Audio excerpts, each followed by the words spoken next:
Selamat berjumpa kembali dalam layanan audio Sahabat Seperjalanan. Hari ini adalah hari Selasa 24 Juni 2025. Tema renungan saat teduh kita dengan judul Berbeda Tanpa Bertengkar.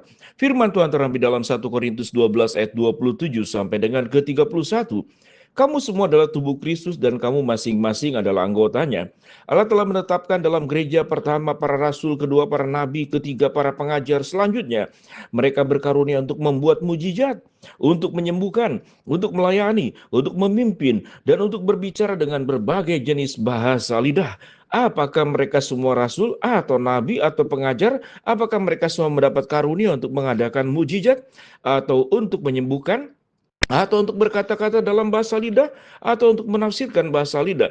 Jadi berusaha memperoleh karunia-karunia yang lebih penting, namun aku menunjukkan kepadamu jalan yang lebih utama lagi. Mari kita berdoa. Bapa yang di dalam surga, di dalam keberbedaan justru dipanggil untuk saling melengkapi, untuk bukan saling bertengkar dan saling membenarkan diri. Dalam nama Tuhan Yesus kami berdoa, amin. Shalom sahabat seperjalanan yang dikasihi Tuhan. Kalau kita melihat di dalam 1 Korintus pasal 12 ayat 27 sampai dengan ke-31, maka gambarannya di sini berbicara tentang berbagai macam banyak gereja dengan penekanan-penekanan yang berbeda satu dengan yang lain. Ayat yang ke-27 sampai ke-31 sesungguhnya mewakili juga gereja-gereja di mana kita dibesarkan secara iman. Ada gereja yang sangat menekankan aksi sosial, ada gereja yang sangat menekankan pentingnya kesehatan, sehingga dia mementingkan sekali bagaimana pola makan yang baik. Ada gereja yang sangat mementingkan penyembahan, ada gereja yang sangat mementingkan penginjilan, ada gereja yang sangat mementingkan pengajaran, tapi ada gereja juga yang sangat mementingkan organisasi yang sangat rapih, yang tertata dengan baik, sistem kepemimpinan yang tertata sedemikian rupa. Di dalam bagian firman Tuhan dikatakan ada banyak karunia yang ada, yaitu para nabi, para rasul, para pengajar yang berkarunia melakukan mujizat, yang berkarunia menyembuhkan, yang berkarunia untuk melayani, yang berkarunia untuk memimpin, yang berkarunia untuk berbicara dalam berbagai jenis bahasa lidah. Tentu ini perlu kita pahami, bahasa lidah yang terdapat di dalam Kisah Rasul pasal kedua, yaitu tujuannya yang pertama kali adalah untuk penginjilan, di mana rasul-rasul berkumpul dan mereka tidak bisa berbahasa lain selain bahasa yang mereka kuasai. Namun di waktu Pentakosta itulah dia bisa menguasai bahasa yang tidak dikuasai sebelumnya dalam rangka untuk penginjilan. Ada juga karunia untuk melakukan berbagai macam mujizat. Tetapi ayat 31 dikatakan, jadi berusaha memperoleh karunia-karunia yang lebih penting, namun aku menunjukkan kepadamu jalan yang lebih utama lagi. Ayat 31 kalau kita berbicara tentang aku akan menunjukkan kepadamu jalan yang lebih utama lagi. Itu adalah ayat terakhir di dalam 1 Korintus pasal 12 yaitu ayat 31.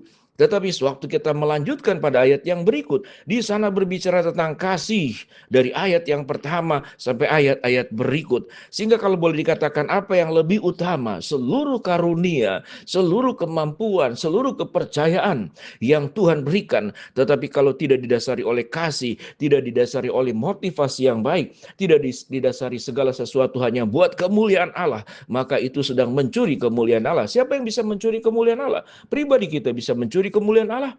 Gereja bisa mencuri kemuliaan Allah. Komunitas-komunitas dalam bentuk lembaga pun bisa mencuri kemuliaan Allah dengan mengatasnamakan pelayanan, dengan mengatasnamakan Tuhan, dengan mengatasnamakan segala sesuatu buat kerajaan Allah, tetapi tersimpan di dalamnya kepentingan-kepentingan pribadi, kepentingan-kepentingan kelompok. Itu yang diingatkan pada ayat yang ke-31, yang firman Tuhan katakan, jadi berusahalah memperoleh karunia-karunia yang lebih penting, namun aku menunjukkan kepadamu jalan yang lebih utama lagi. Kita berbicara kembali kepada tema berbeda tanpa bertengkar. Tidak ada sebuah komunitas atau gereja manapun yang kemudian lengkap dan sempurna memiliki semua karunia. Kita tahu dengan jelas denominasi-denominasi yang ada bukanlah untuk bertengkar, tetapi untuk saling melengkapi, untuk saling belajar. Kita paham dengan jelas aliran gereja, gereja tertentu, ada penekanan-penekanan yang kemudian menjadi kelebihannya. Dan itu adalah bagian juga tentang banyak anggota tetapi satu tubuh, banyak gereja tetapi juga satu Tuhan yang sama, yaitu Kristus Yesus sendiri. Siogianya kita tidak lagi kemudian mengagung-agungkan pendeta kita, karena tidak boleh kita mengagungkan pendeta kemudian menggeser Kristus sebagai pusat daripada segala-galanya.